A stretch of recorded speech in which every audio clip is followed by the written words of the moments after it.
Welcome to the Stay the Markets podcast. I'm Paul Rodriguez of thinktrading.com. I'm Tim Price of pricevaluepartners.com. And our very special guest is Graham Rowan. Graham Rowan, welcome to the show. Thank you very much, Tim. Great to be here. You've sent us a bio, but in your own words, would you like to introduce yourself for those of our listeners that may not know your name? Yeah, certainly. Well, in recent years, I've mainly been involved in direct private equity, partly through running Inside Investor Club, which is a group of just under 200 high net worth investors that I spend my time looking for interesting investment opportunities for. But also more recently, I've been doing work with founders who need to raise capital because there's been a bit of a shift going on in the institutional side of things, that the VCs and private equity funds now really only look at companies that are worth 200 million plus. So any founders in the kind of 10 to 200 million range are being more or less forced to go to private investors. And they have a very different psychology, a different vocabulary, different priorities and timescales. So I'm helping founders to really position themselves as effectively as possible to raise from the private investor community.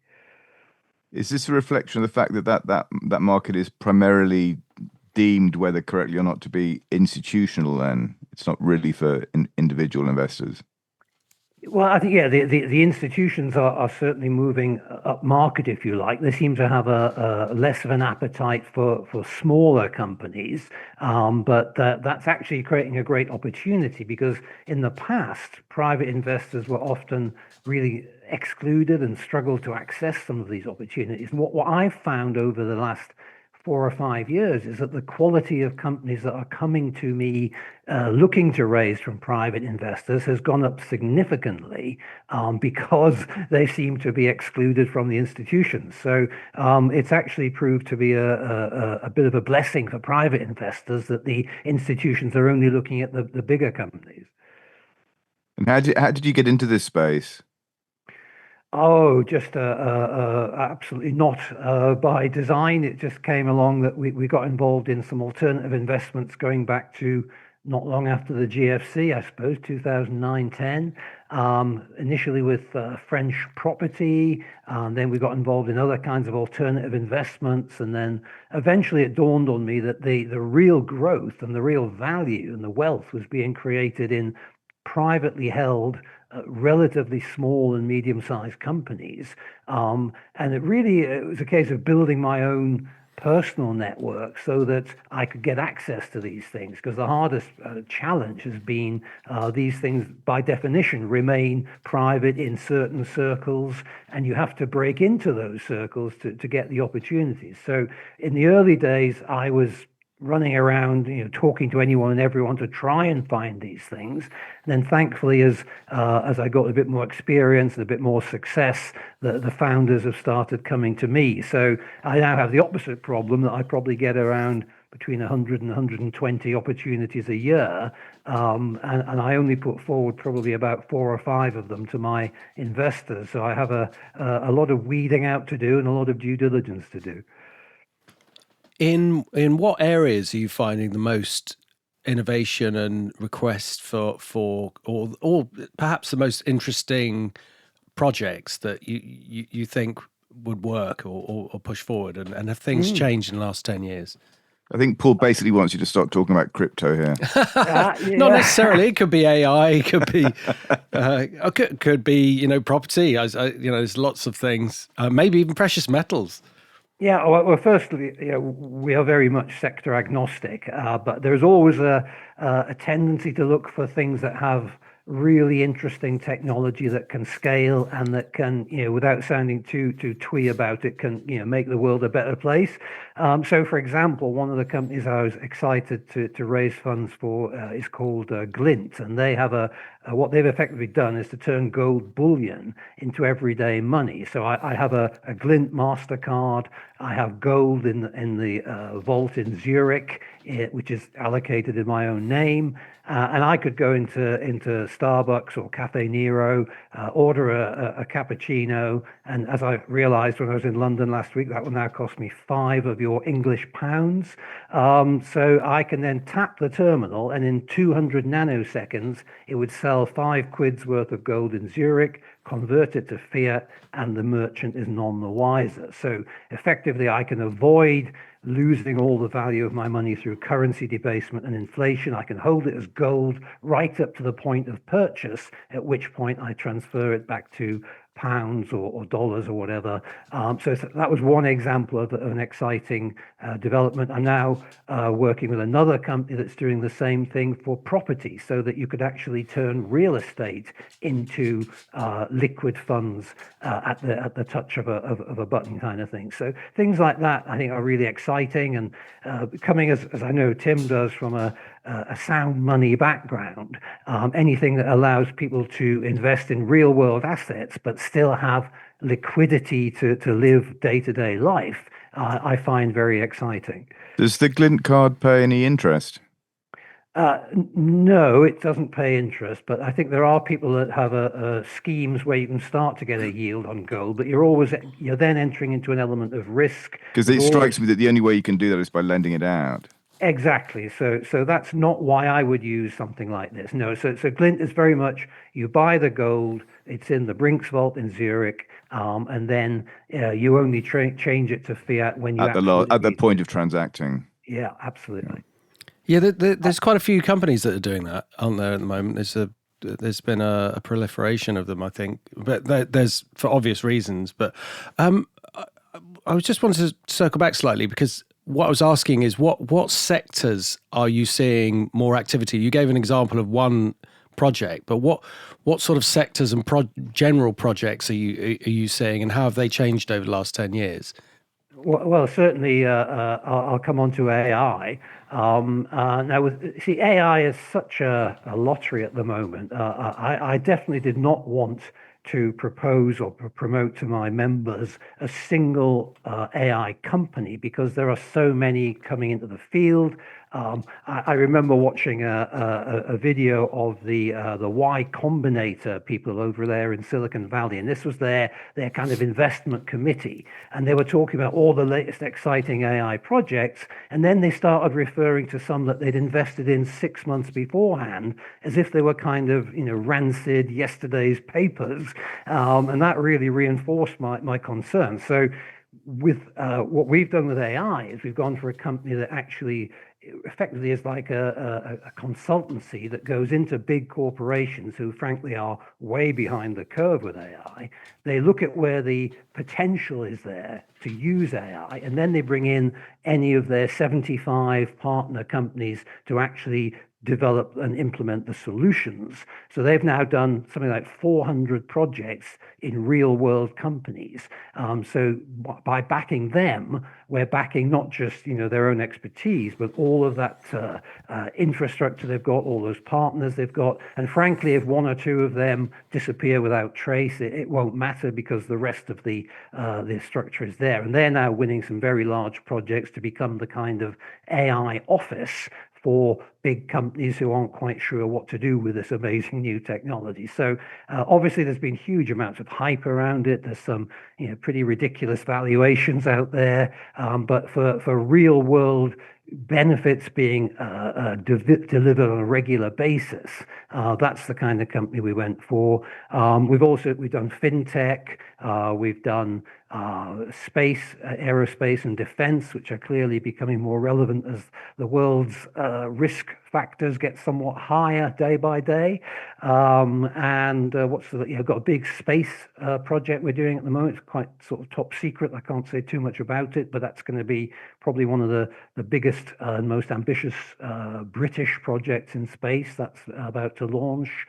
We've done a couple with VC in Singapore who's investing in growth in India. I was looking for how do we access all this good stuff that's happening in India, but avoid the kind of historic risks of governance and corruption and everything else. So we've gone for a Singapore-based VC that invests into Indian companies as a way of giving us many lines.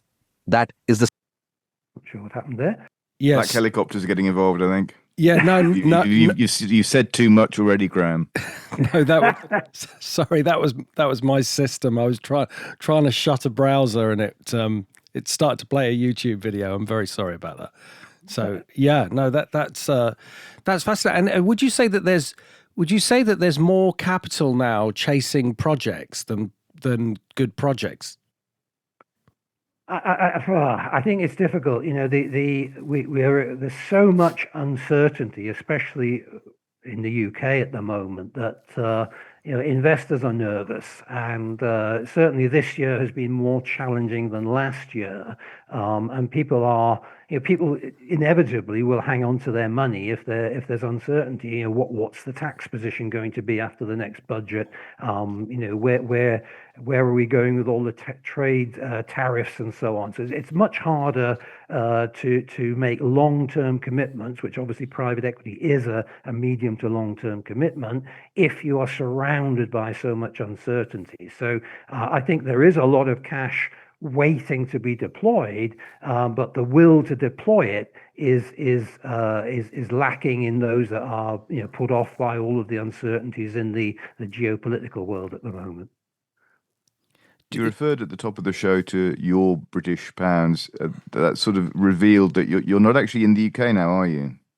No, I've been here in Portugal for 4.5 years. Came here for three reasons, really. More sunshine, less tax, and also it did not escape my attention that this little country on the southern tip of Europe probably would not be the epicenter of World War III. So I figured it was slightly more safe and secure. So no regrets at all. As I sit here watching what's happening in Britain, it's painful. I mean, I still have businesses in Britain, so I'm not completely divorced from the country, but it is frankly shocking to see how far and how fast the UK has come down, and it's scary on a financial and economic level. It's scary on a societal and cultural level, and I witnessed some of that in London last week when I was over there. It's the decline is perhaps more noticeable when you're away and you come back than it is if you're there every day. How do we get out of this funk then? It's not an easy question to answer, admittedly. Well, I mean, clearly, I think it's easy just to blame Starmer and Labour, but a lot of the problems they've been building for a while. They have, and in fact, most of the problems, I would say, can trace back to Tony Blair. He opened the floodgates to mass immigration, got us into 2 pointless 20-year wars. Devalued higher education. Yes, he created all these quangos with almost limitless power and no parliamentary oversight. He did all this stuff with devolution and all the problems that's caused. So I think there's at least 20 years of problems there, and of course the impact of these decisions can take years to materialize. And I think it's only now that the greater British public is starting to understand the impact of unfettered mass immigration, for example. It has taken 20 years, or certainly at least 10 years. And some of the economic impacts, probably you could trace all the way back to Nixon in 1971. So when you see young families not being able to afford to get on the property ladder, that is a direct result of unfettered fiat money for half a century. So and there's not always the financial and economic literacy to understand that, and I don't think we do a good enough job of educating people to understand that. So a lot of the challenges we're facing today have been 10, 20, 50 years in the making. So I'm not even sure a quick change of government would give us all the answers. I think it needs a more fundamental change in our institutions, in our attitudes, in our culture, in our education. It'll probably take as long to turn around as it's taken to come to this. Where did your respect for sound money come from? What was this, something that triggered that, or was it what is it genetic? What do you think? How did you get that? I think it's a combination of factors. Certainly, I've been conscious of things like gold as a long-term store of value for many years. But I think it's when I realized, and don't forget, I lived through the 1970s, so I know what 20% plus inflation looks like. And many people obviously now are too young to have had that experience. But also, I think seeing not just inflation, but starting to understand about money printing and currency debasement. I think even was it about 100 years ago that Keynes talked about the man in the street not understanding inflation and how it eats away at your wealth. Well, what about currency debasement? Obviously, again, since 1971, currencies have lost, 90+% of their purchasing power. So it was a gradual appreciation of that that made me realize I had to have something. Partly, I think, it was real world assets like property that could maintain that purchasing power, but also gold. And then, I mean, you and I, Tim, have been banging on about this for well over a decade. I'm actually quite surprised at how far down the road we've been able to keep kicking this can of more and more money printing, more and more debt. And I think it's only now since COVID and since the interest rates have somewhat begun to normalize. I mean, people talk as if they're outrageous heights. I had my first mortgage, I think it was 14 point something percent. So I smile when people talk about 4 or 5% as being high interest rates. It's simply the normal price of money across the centuries. But there is a problem there, isn't there? To the extent that I mean, I look at the cost of things just in the shops and in the day-to-day world. And I can't see how so many people in London can even afford to live here. And Yeah. if people are clinging on by their fingertips now, then we'll wait till rates go even higher, which they will do. Indeed, yes, and again, that is partly because of the impact of everything that's happened over the last 50 years. And if you look at the general level of taxation now, even somebody who earns a really good salary, pushing six figures a year, their net income is so low, and the costs of rents have obviously gone up after a 10-year vendetta against private landlords started by George Osborne. So now that more and more landlords are selling up, a lot of them are coming into private equity, funnily enough. That's where my biggest source of new members comes from. So as they sell up, the stock of rental properties goes down, the rents are going up, so they're even less affordable. Food inflation, as you know, still north of 5%. And let's be honest, these are official inflation figures, which are the most heavily manipulated of all statistics. So real inflation, probably, if you just double the official numbers, you'll be a lot closer to it. So yeah, it's no surprise people are having to have two people working in a household to try and cover the bills. And even then, it's a struggle to save or invest. So I think, did I see the other day, something like 50% of people have less than £1,000 in savings. So these are serious societal issues, and unfortunately what that's going to do is put even more dependency onto government handouts, which is where we're in this kind of doom loop at the moment, that they need to keep raising taxes to cover the handouts, but then the people that are the wealth creators are moving to what I call the Gulch of the 2020s, which is Dubai, and taking all that wealth and tax with them. So, somewhere along the line, we've got to call a halt to this, and we've got to head for lower taxes, lower regulation, more support for business. Now, whether that's Reform and Nigel Farage, I have no idea. I don't see it in either of the other two mainstream parties. So, something's got to give. There's a few lines that come to mind, one of them being that you can vote your way into communism, but you have to shoot your way out. Ayn Rand, absolutely, yes, that's right. I must be honest, part of me is wondering about that, especially as they're now talking at the Labour Party conference of launching the Brit card, which is, of course, digital serfdom for the population. And When I look back, I remember you, Tim, during the pandemic, you'd always post photos of yourself going to a bar that had stayed open and you were having a pint of beer there, and it seemed like a really kind of edgy thing to be doing. And you think of all the people that were driving around in their cars wearing face masks, they'll be front of queue for the Brit card, thinking, oh, what a great idea, how convenient. And then gradually, of course, that'll turn into digital surveillance, CBDCs, and travel restrictions, etc., with a social credit score. So, the roadmap is clear. But I don't know if there are enough of us that are kind of objecting to it that come at this from perhaps a slightly more libertarian viewpoint.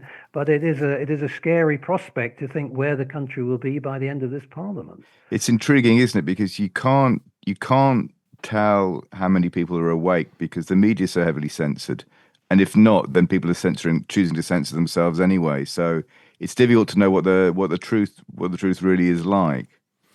Well, yes. I mean, I think one of the things that people can do, and I've certainly done myself, is to move away from the mainstream media and to look at, some of, I think what they're calling themselves citizen journalists now. But you look at that Tommy Robinson Unite the Kingdom march was a classic example. It barely got any coverage at all. There were probably 1 million people there. The police and the press called it 100,000, and there were 25 troublemakers which they focused on, and yet most of these were there were mums with pushchairs, there were army veterans, these were normal British people, worried about what's happening, but they were kind of radicalized by the media. So I look at people like Dan Wooten or Maya Tusi, people that you can see on YouTube who are recording things as they happen and telling hopefully the truth. And you can't rely on the mainstream for that. I'm not personally not convinced the BBC will ultimately survive what it's done over the last few years. It's shameless betrayal of the people of the UK. I think is one of the most serious things that's happened since 2020. Yes, and I think people perhaps just don't realize how far we've turned into China or North Korea. I saw a list of the number of arrests for so-called online offences, and the UK was something like 11 or 12,000. The second on that list was China with about 1,500. So we're 10 times worse than China at arresting people for wrongthink. Well, it's worse than that if you compare it on a per capita basis. Yeah, absolutely. I know. But again, how many people realize this is happening and that you're more likely to get PC Plod knock on your door for a tweet than if you tell them that you've been robbed or raped, and yet this apparently is okay, a 1% clear-up rate for crime, and in any other industry they'd all be fired, but I think the police need to be decapitated. I think the top 3 layers of management of every constabulary in the country need to be excised to get rid of this cancer. Well, I wasn't exactly expecting it to be a bed of roses, but you've managed to make me feel suitably sober about prospects for humanity now. It's difficult because I am a positive person and definitely a glass half full sort of guy. But I just think that it speaks to the severity of the problem, doesn't it? That yeah. I mean, conversations like these. And also, I think part of it is that I've got some degree of historic perspective. I'll be 70 in February, so I can look back over half a century of adult life, and I can see where things have changed and how badly they've changed. And I think views that were mainstream a decade ago are now referred to as far right. I think if I can paraphrase Sherlock Holmes, when you take away all the other options, I often end up back at conspiracy theory. And I mean, even that term itself, I think, was devised by the FBI to try and discredit those who wouldn't buy their story on the Kennedy assassination. So, I think you have to be a critical thinker. You have to look beyond what's in the media. You have to ask more questions and dig deeper to see what's really going on. And it's hard to avoid the idea that there is some kind of world government, WEF type plan that we're not being told about truthfully. But when you look at what's happening, it's about the only way you can rationalize the events of the last 15 or 20 years. So, and that includes things like, the climate catastrophe stuff that's being used for so many agendas. So I think as long as you're a critical thinker, you're aware of these things, you take time to understand them, you can then design your life and still avoid throwing yourself off the nearest multi-story building. There's plenty to be positive about. And I suppose one of the things I'd have to put in there as I think a cause of some of the cultural and societal challenges is the loss of a mainstream faith. For full disclosure, I am a Christian, and I think the decline in Christianity and the rise in immigration from different cultures is a core contributor to the decline of the family, to the decline of core values, to the decline of a common inheritance and a common future. And those things make it much easier for these new ideologies and these new agendas to be spread when there's no kind of glue that's binding you together across the generations.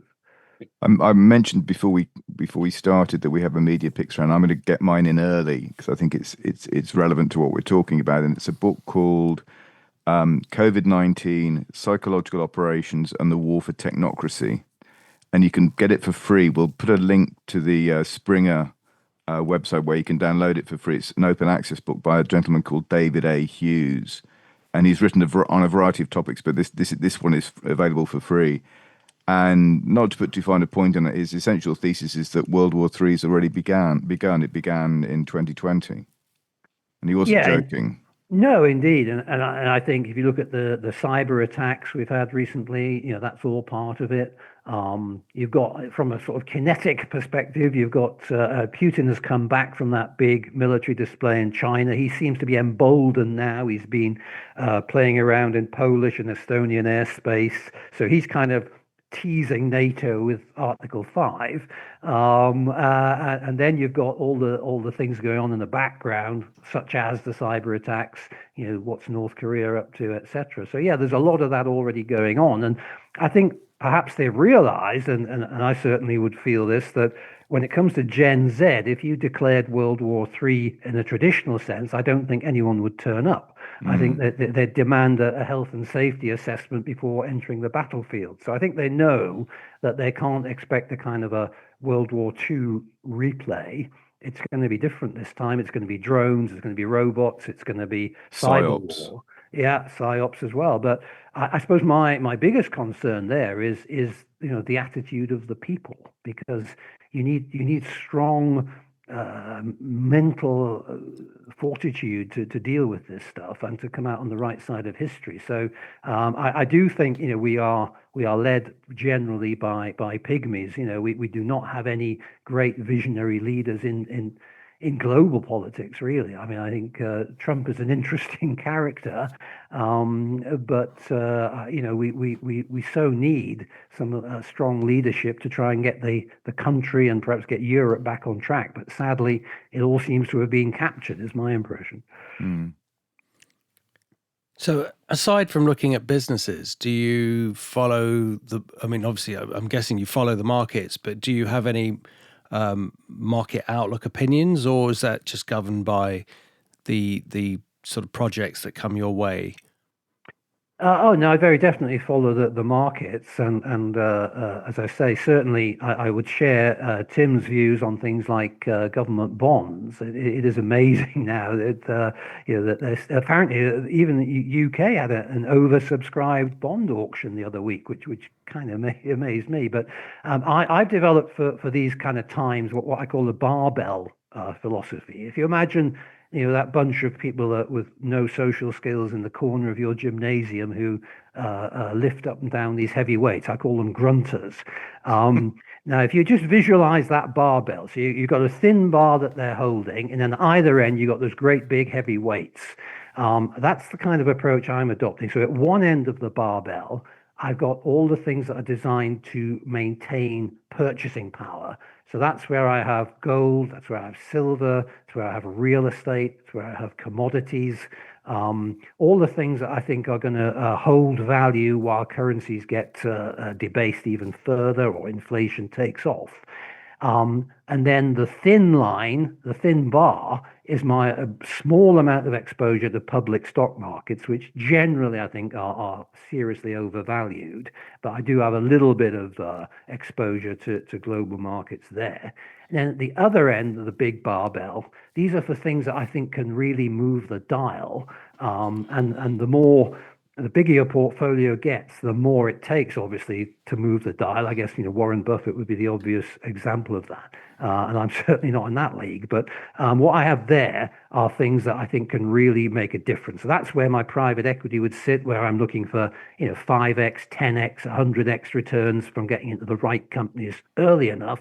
That's where I would invest in Bitcoin, which would please you, Paul, and things like that. Although I tend to focus more on Bitcoin than on the shit coin, shall we say, which I think are just too volatile for me.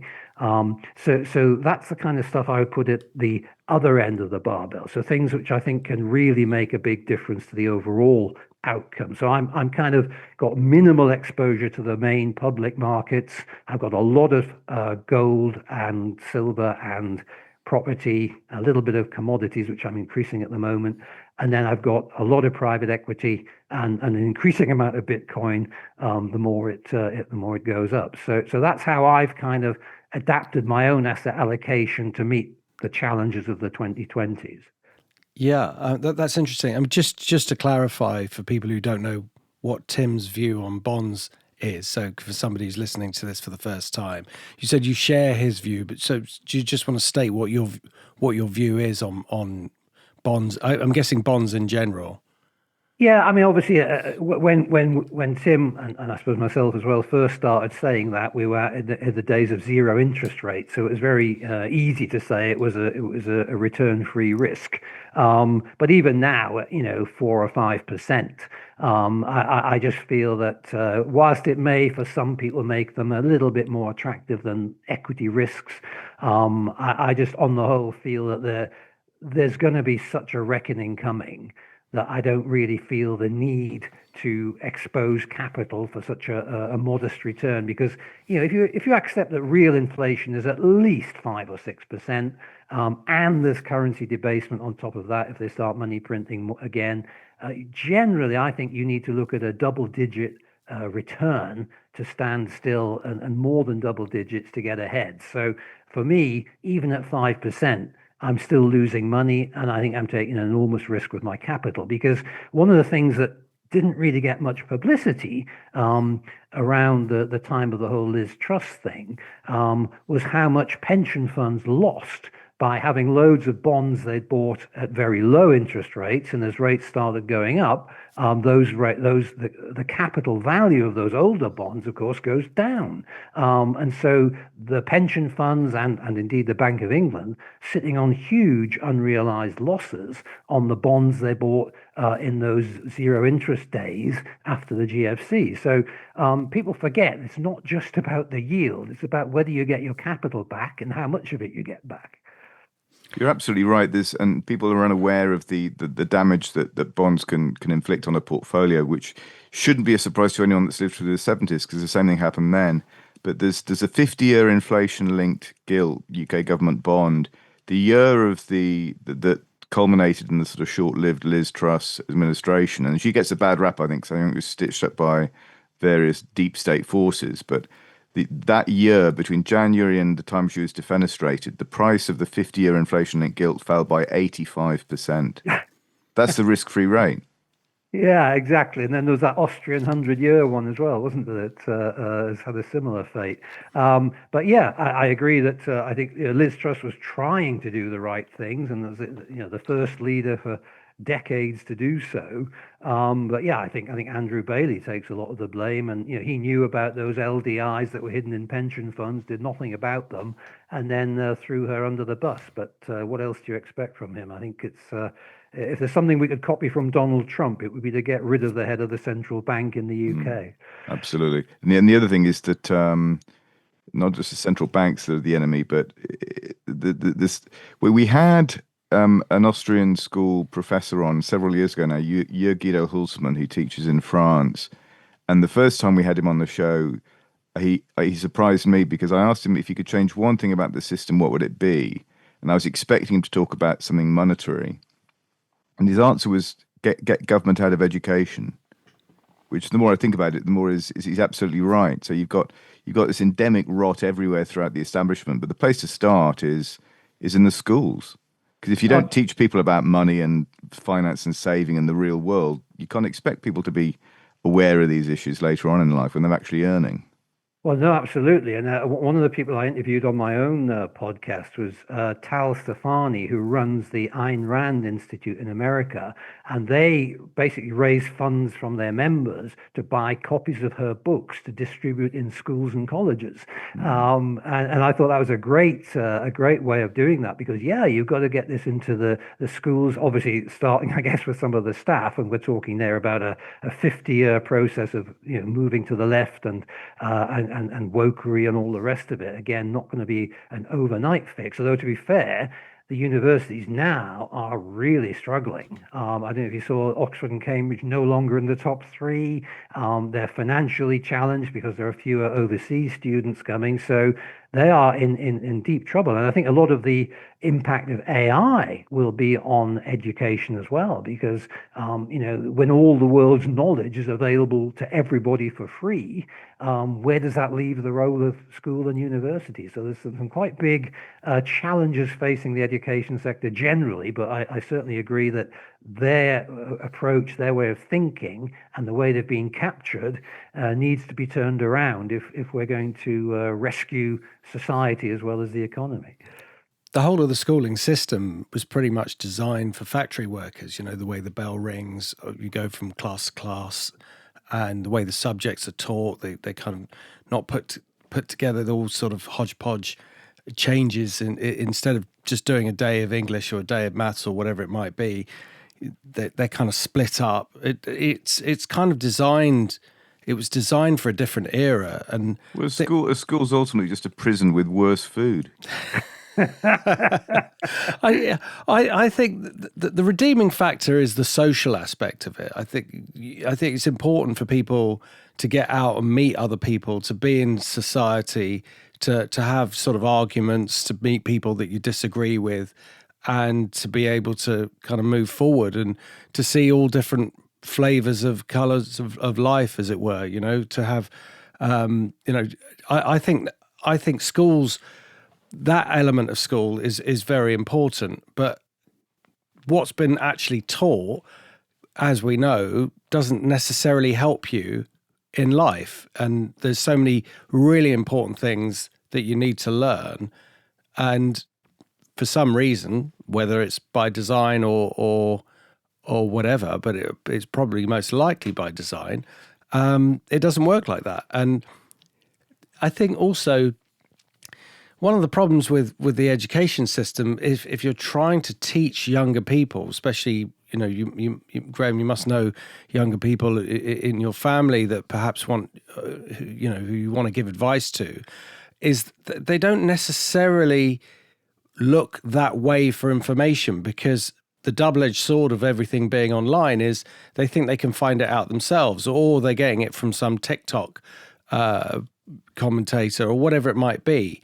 And it's this breaking down of information into small bites when things need to be discussed over a longer period, which is, I think, why podcasts have been so great, to be able to sort of extend and talk about a subject and go into lots of detail, whereas beforehand you wouldn't get that long form discussion, and hear the nuances of things. So I think the social aspect is really important. I'm sure university for you, Tim, was great fun, or I'm hoping it would be, and a really important part of life. But I didn't actually go to university, and the only aspect of it that I regret would be the amount of fun that you could have at university.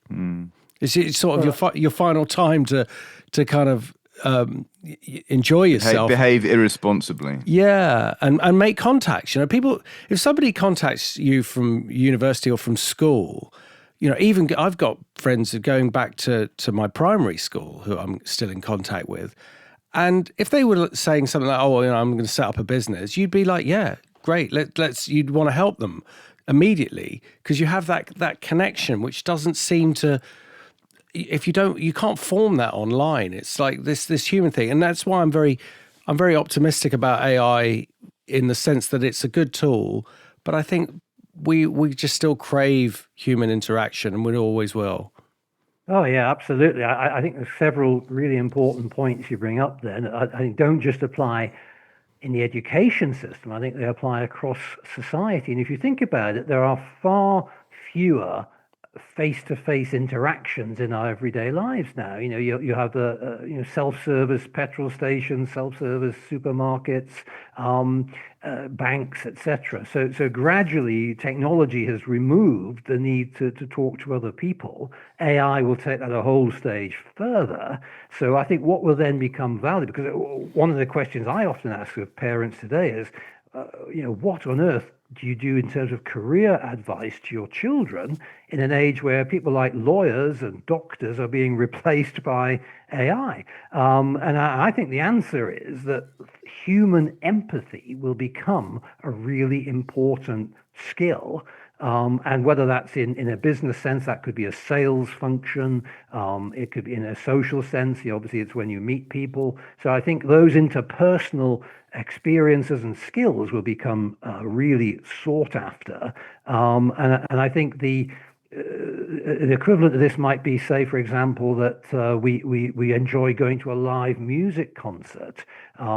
Even rather than just watching something on a screen, being there live will become a really important part of life. So I think it's important that we continue and find ways to continue those kind of social skills. And if you look at the latest book by Neil Howe, who originally co-authored The Fourth Turning, he's written a new one saying this is the fourth turning, and in that he tries to talk about what can we do about all the problems that are facing us in what they call the crisis era.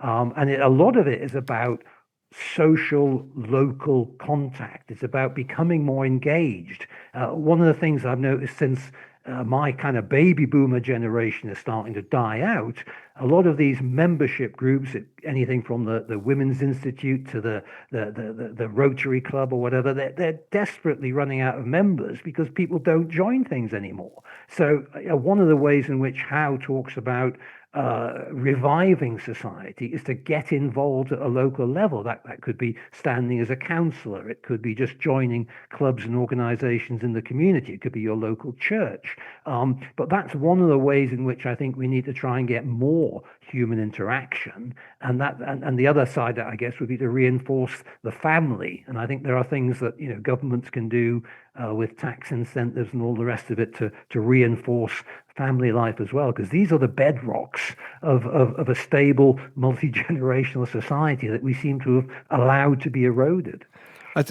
Tim's recommendation of reading the book *Sapiens* opened my eyes to the way that the governments actually have a desire to separate the family in a way that a child, as a child grows up and looks for support, they want that support to come from the government, not from the family, to kind of create that separation.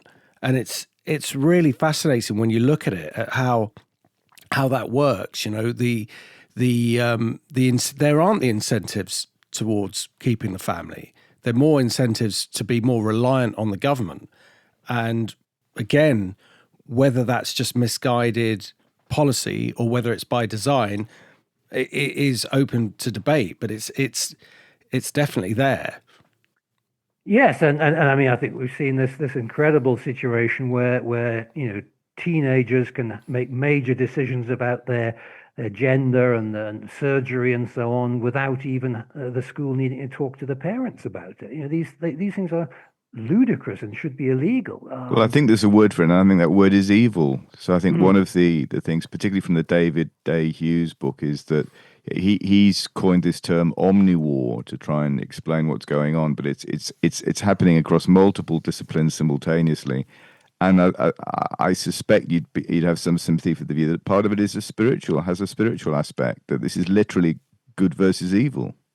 Oh yeah, absolutely. We are in a battle, and that's something that Christians acknowledge that it's happening now. I mean, to be honest, I came to faith relatively late in life. I used to think all this just happened when you die and you either went upstairs or downstairs. But what I now know is it's actually going on here and now. And I think in some ways, it feels a bit like the end times that, things couldn't get much worse in many respects. So it's a real challenge. But if you don't have that shared bedrock of faith, then I think it does become easier to divide and conquer, and that is what successive governments have done. I think it's difficult to know exactly how much of it is being manipulated from on high, but there's definitely there are forces that we did not vote for or stand for election who seem to be manipulating our daily lives in a way that is not for our benefit. And I definitely believe if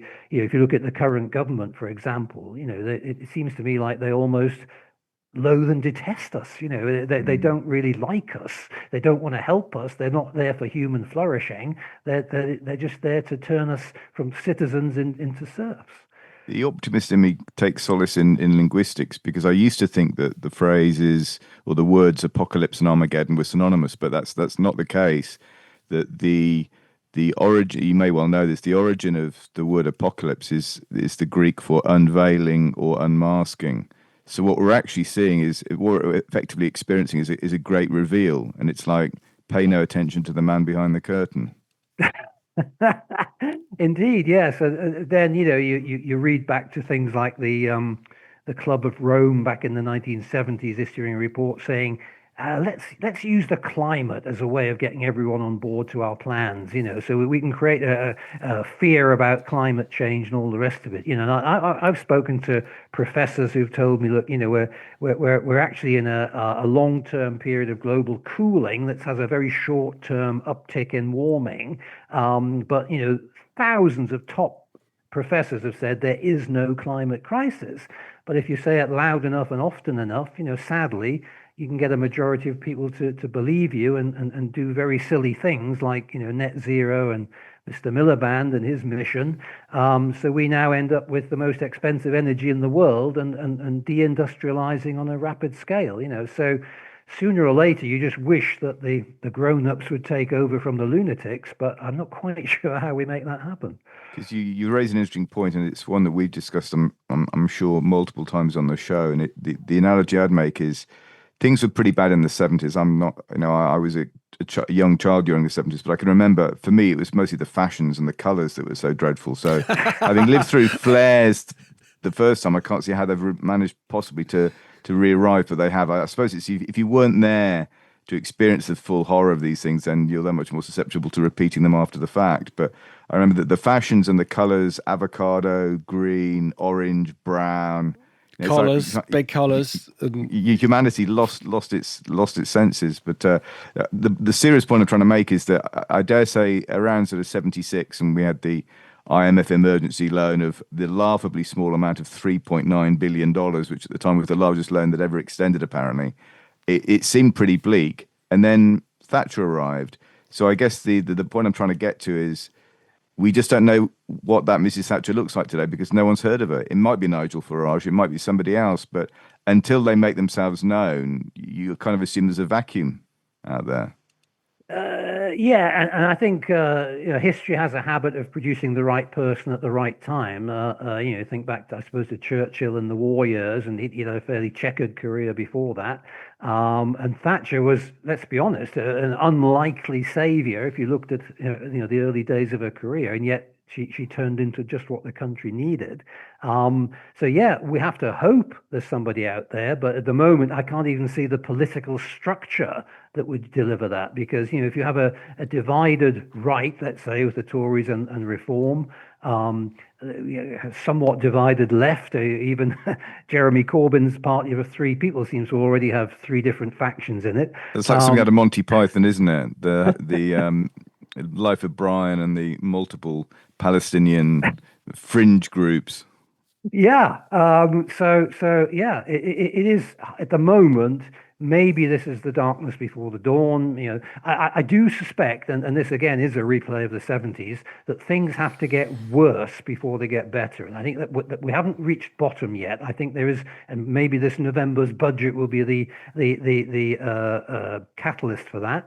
But I think once things get really bad over the next 2 or 3 years, by the end of this parliament, there will be such an appetite for change that a radical new leader, possibly a radical new party, could actually go from zero to majority government, even in a first past the post system.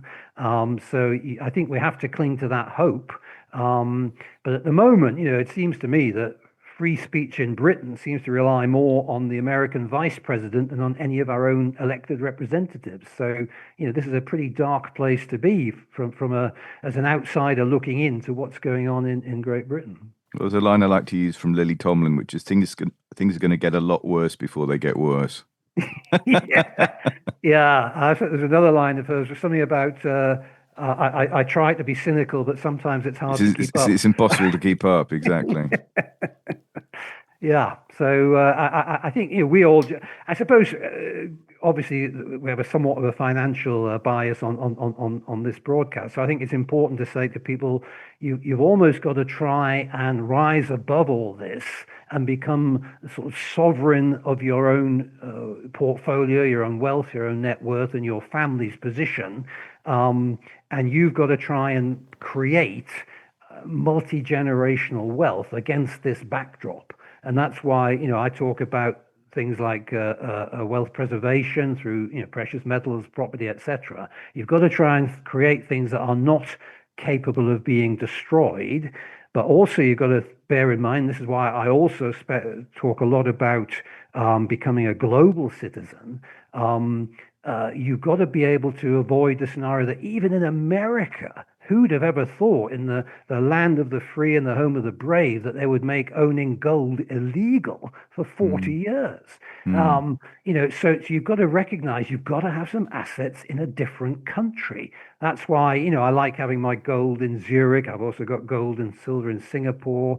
I've got properties overseas. I've deliberately tried to design things so that they could not be confiscated by a single government. And you have to start thinking in these sort of terms if you want to create something that is sustainable across the generations and cannot be, and that's another reason for investing in Bitcoin. I don't want something that can be confiscated or debased by a government or a political party. I want something that's an independent global asset. So you can't be too paranoid, you can't be too careful, but you've got to plan this. This won't happen by osmosis. You've got to sit down and say, where are all my current assets? What's my exposure to geopolitics? What's my exposure to inflation and currency debasement? And what changes do I need to make as of today to start putting myself on a firmer footing for my own sake, my retirement, my children, my grandchildren, and so on. So I think there's a real piece of important research and homework for people to do. Don't just sit back like the majority and be buffeted by events. It's much better to be a year early than a day late. So, for example, from my own background, in 2018, when it looked seriously like we could have Jeremy Corbyn leading a Marxist government at the next election, I bought property in Montenegro and got residency there ahead of that election, which then Boris surprised us by winning it and then disappointed us by turning out to be a great campaigner and a hopeless prime minister.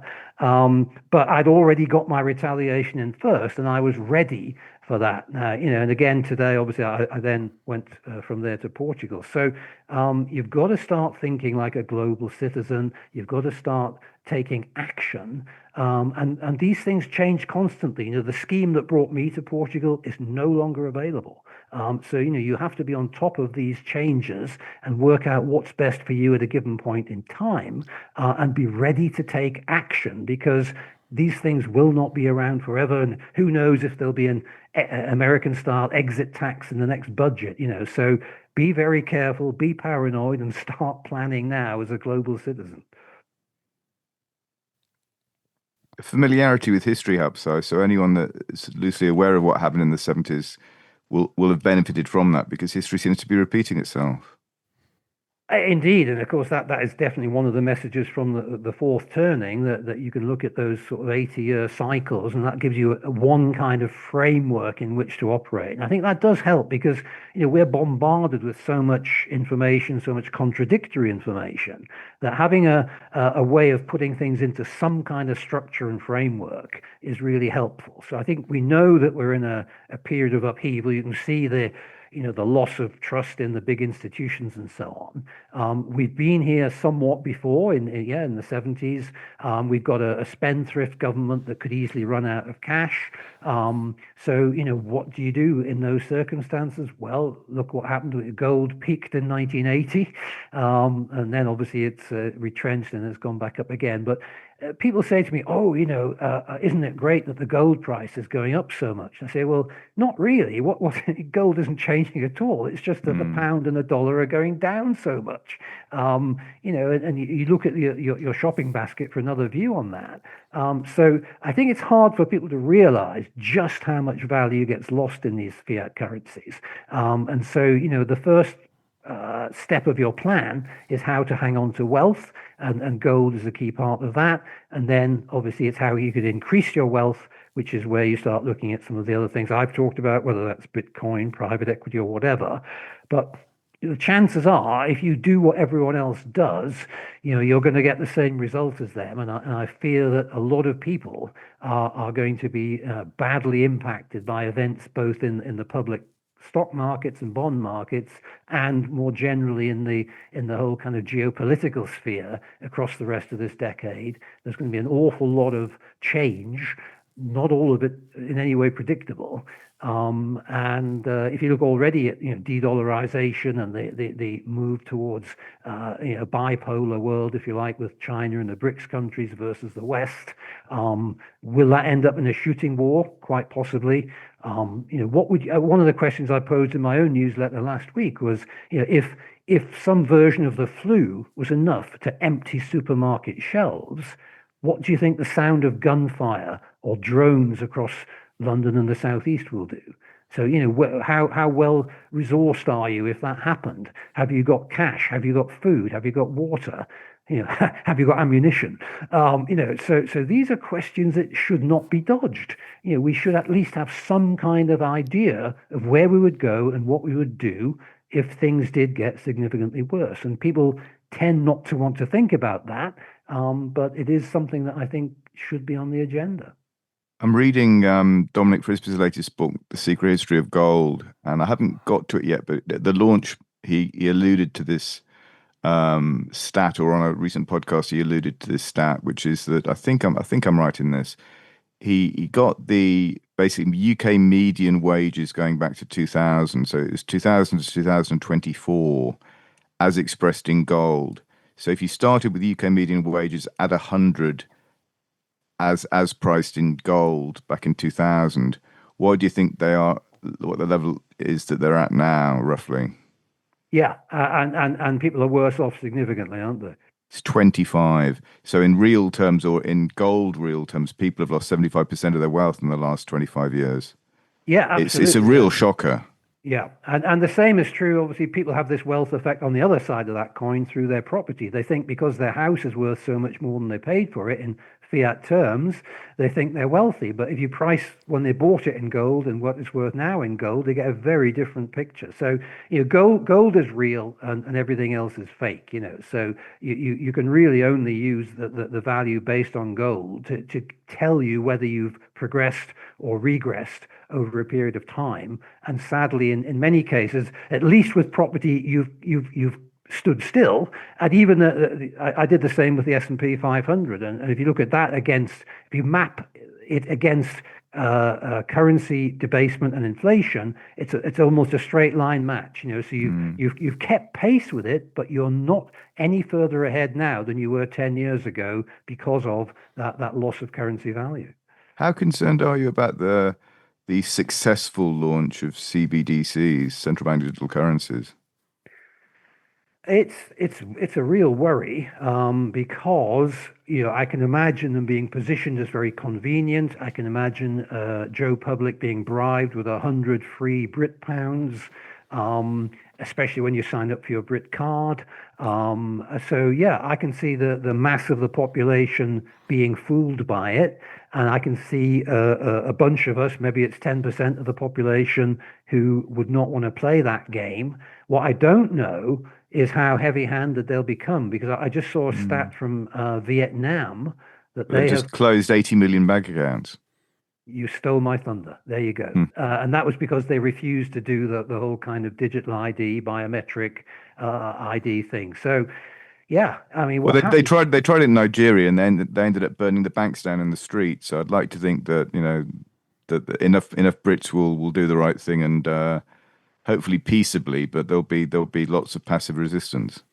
Exactly. That is all we can do, and even to the point of relocating. And I think we're almost at this fight or flight stage now. I've chosen flight, but yeah, I would hope that there'd be sufficient pushback politically, and also ultimately, this is why I was so impressed with the Unite the Kingdom thing. You've got to get people off their sofas and onto the streets. I don't know if you remember, the only time I ever saw Tony Blair look frightened was when the petrol tanker drivers went on strike at a time when there was no fuel reserves in the country. So you can remind politicians who holds the power, and it is although they're in charge of the armed forces and so on, there's an awful lot that citizens can do to peacefully protest. And I think it will come to that as we see more and more of our freedoms being eroded, both online through the Online Safety Act, again under the supposed auspices of child protection. We've now got the Brit card supposedly to deal with illegal immigration, which of course it won't touch at all. So I'm hoping enough people will see through these lies that there'll be some resistance and that they won't get away with it. But on the evidence of how people behaved during the pandemic, it's frankly hard to be optimistic. Yeah. So you mentioned earlier that you looking at Bitcoin would please me. I have to say I'm kind of agnostic on any market. It's just a question of, I can see the value in these things. I can see the value in the technology. I can see how that's not understood and how it's being adopted. But you mentioned the word paranoia, and perhaps I would describe my paranoia with any investment, any market, being that it can change at any point. Like, yes, the government can then decide that they want to confiscate your gold. Yes, they can decide that, okay, they might not be able to physically take your Bitcoin, but they might make it illegal to trade in Bitcoin. And or it may just, there may be a technology that comes along and usurps it, and there are other things around there that are vying for this competition because the prize is so big, or it may just continue to a million as some people think. So if you look at the beginning of the internet and how many companies were forming, and then we got this boom in 2000 where companies that effectively were just riding that wave of money and using .com in order to just cash in pretty much.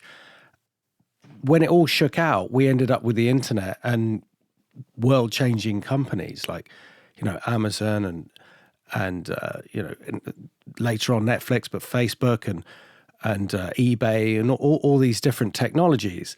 So there will be a similar culling when it comes to cryptocurrencies because it is technology, it is new technology, but quite which ones are definitely going to win? You could say Bitcoin is most likely, and it seems to be most likely. But all I'm trying to say here is that I think you can only, as part of what you were saying, what people should do, I always think you're always in a moment of time where you can only judge things as of now and then try and project a small distance into the future.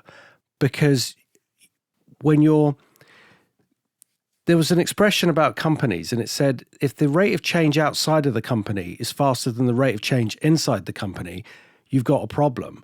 And I think that applies to markets. If the rate of change of the market sentiment is faster than your ability to spot it, then you're going to get caught out. So whilst I'm technical, and I think I like the way the technicals seem to discount a lot of things before people talk about them, in the same way that there's a lot of negativity about the markets being too high, and especially in the UK.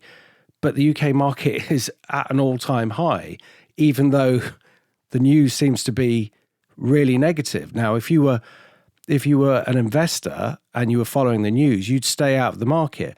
But that market's been doing okay. So how do you square that circle? Where is the disinformation there?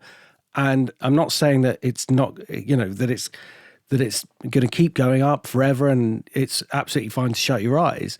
There will be a big correction for sure, but it's also important to look at where the disparities are, i.e., the kind of inverted commas overvaluation has been going on for some time, and it's still going up. Well, gosh, there's quite a lot in there to unpack. I think one of the key developments in recent years that's impacting all this is the growth of passive investing, because passive investing is always going to reinforce the status quo. So every time new money comes in, they're buying, more Apple, more of the rest of the Mag 7, because that's what they've got to do in their remit. And so you're reinforcing the current situation, and also even the inventor of passive, John Bogle, never expected it to be more than 20% of the market. Well, now it's the majority of the market. So if everyone goes passive, who's on the other side of the trade, and how do we ever have price discovery? So there's a definite danger of overpaying through passivity, if you like. But equally, of course, the old chestnut is that a lot of active managers fail to beat the market anyway. So why bother? Clearly the whole ethos of investing is knowing when to buy and when to sell, and that's no different with crypto or with public stock markets. With private equity, it's harder because you have fewer opportunities to exit. So that has to be a decision you're comfortable with for a longer period of time. If you look at, say, Tim's area of value investing, that went through quite a long period of doldrums when everyone was into growth, and now suddenly it's turned and it's value investing that's growing. Now, if you'd been familiar with Tim's work, you'd have got onto that value train perhaps nice and early, and you'd be benefiting from the growth that's going on now. But one of the problems is, people are not just choosing passive funds, they're choosing a passive mindset with their portfolio. So, for example, very few people know what their pensions are invested in. And often it's some very mediocre general fund that's barely covering its costs. So, people do need to become active managers of their investments, even if some of them are passive choices of ETFs and so on. So I think the thing I always say is that nobody else woke up this morning with your financial well-being at the top of their agenda. The only person who cares about it is that, Adonis or that babe looking back at you in the bathroom mirror. So, you've got to take ownership of this. You've got to make some decisions, even if you have advisors, even if you have, fund managers. You've got to look at this and see if you're in the right place at the right time, and try to get more of these decisions right than you get wrong. But if the professionals make plenty of mistakes as well, so you can't expect perfection, but you should be on top of it. You should know, even if it's just in an Excel spreadsheet, you should know all of your assets, and you should review them at least on a quarterly basis and see what's happening in those sectors and whether you still want to be there or not. Obviously, diversification comes into this, possibly rebalancing, all the traditional kind of portfolio management methods. But what you have to start with, and what many people fail to do, is to take ownership and to say, look, this is my financial future. It's my children's financial future. I'm going to spend some time actively on top of this and making decisions that I think are right based on the information I have today. Great stuff. I think that's what do you think, Tim? Any more questions, or should we go? No, that was a mic drop moment, wasn't it? I think it was. Yeah, indeed. Graham, as Tim mentioned, Well, Tim, you've given out your media pick, haven't you? Yeah, so I'm going to have, so I've chosen mine already, which is this book by David A. Hughes, COVID-19, Psychological Operations and the War for Technocracy. It's a puckish satire on contemporary mores. Fantastic. Excellent. Okay. Well, I'd probably go back to one we already quoted from, which is Atlas Shrugged by Ayn Rand, because I feel we need to celebrate the wealth creators a lot more than we are doing at the moment. And it is not easy to build successful businesses. And when you see what this government is doing to get in the way, you can see why they're all heading off to Gold Gulch in Dubai. So I would go for Atlas Shrugged. Just before I say mine, I just wanted to make a comment about some people think that what we have at the moment is normal capitalism, and you're either on the left or the right. But would you agree that the crony capitalism is what's causing a lot of the problems that we have at the moment, not allowing smaller companies to flourish, keeping that kind of ceiling by which companies can't grow over due to regulation and over-regulation? Do you think that is a problem? Absolutely, yes. And clearly we have this situation where corporations are becoming more powerful than governments. I mean, the obvious one would be BlackRock, whose chief is now also running the, the WEF. So what could possibly go wrong there? Yeah. So I mean, a great example of that was the whole ESG bollocks. I mean, that it got to the point where they were more or less saying, if you don't buy into this ESG and climate catastrophe stuff, we'll stop funding you. And that amount of power is very, very unhealthy in a supposedly capitalist system. So I think happily in America, the market told them to get lost. Eventually, yes, that's right, and this is what we need. So on the one hand, I have huge admiration for people like Elon Musk who've built enormous businesses that are changing the world. But there are other Elon Musks. I just did an interview with a guy called Jeremy Middleton who co-founded HomeServe, which they spent 30 years building it, just sold it a couple of years ago for over £4 billion. So a rare example of a British unicorn that went the whole way. But yeah, there are loads of great entrepreneurs in Britain. There are loads of great capitalists. But we need to have an environment that encourages them, allows them to grow, gives them more of the rewards for growing. The incentives for entrepreneurs have been cut back enormously in recent years. The entrepreneur relief when they sell, the dividend allowances, and so on. It's really very hard to grow businesses in the UK. That's why so many are leaving for America. But yeah, a genuine capitalist culture. And also, to be honest, we need an equity owning culture. We had this back in the 80s with all the big privatizations, and the man in the street was buying equities and going into, I think they were called PEPs, personal equity plans at the time. Yeah, I remember now this. ISAs. Well, now very few members of the public buy stocks and shares. Very few actual retail investors even buy gold. It's the central banks that are buying most of it. So we and I include the three of us on this broadcast have a duty and a piece of work to do to spread the news to invest more in capitalism, because it's the core of the wealth and the standard of living we enjoy in the West. It is being eroded by government, by global agendas, and by crony capitalism. And we need to get back to real, genuine capitalism, because that is the only thing that creates real wealth and improves living standards. Another mic drop moment there. We had Luke Johnson on our 100th pod, which was fantastic. I bought his book, Start It Up, and I haven't read it, which is a bit naughty. I should, but there's what it's like having a lot of books to read.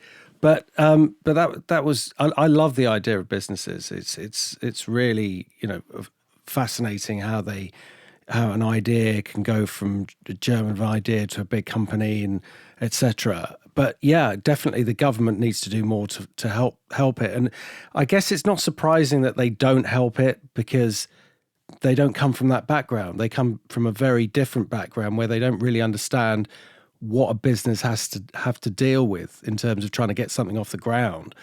And they come from a rules-based system where you do X, Y, and Z, and you get this result. And that's not how businesses work. Well, I suspect there's not a single entrepreneur in the Parliamentary Labour Party, and it sort of speaks volumes. So these people are just not the entrepreneurial class.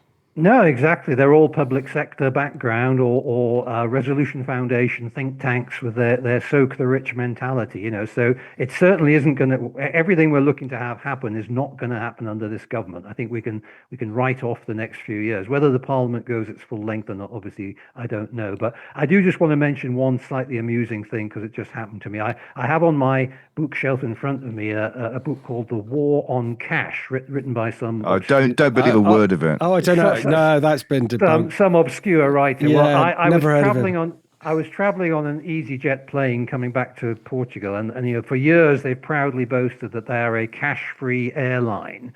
Well, on this flight, they suddenly had a problem with their credit card terminals, and so everyone's ordering all this food off the buffet, and all their cards are being declined, and eventually they come over the tannoy saying, "Does anyone have Apple Pay? Because that's the only thing that's working at the moment." And I said to them, "I've got some cash," and they said, "It's not company policy." So I thought, they're having to give the stuff away because they will no longer accept cash. But there you go.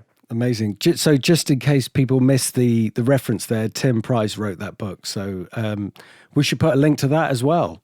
Yeah, we'll happily do that. Yeah, fantastic.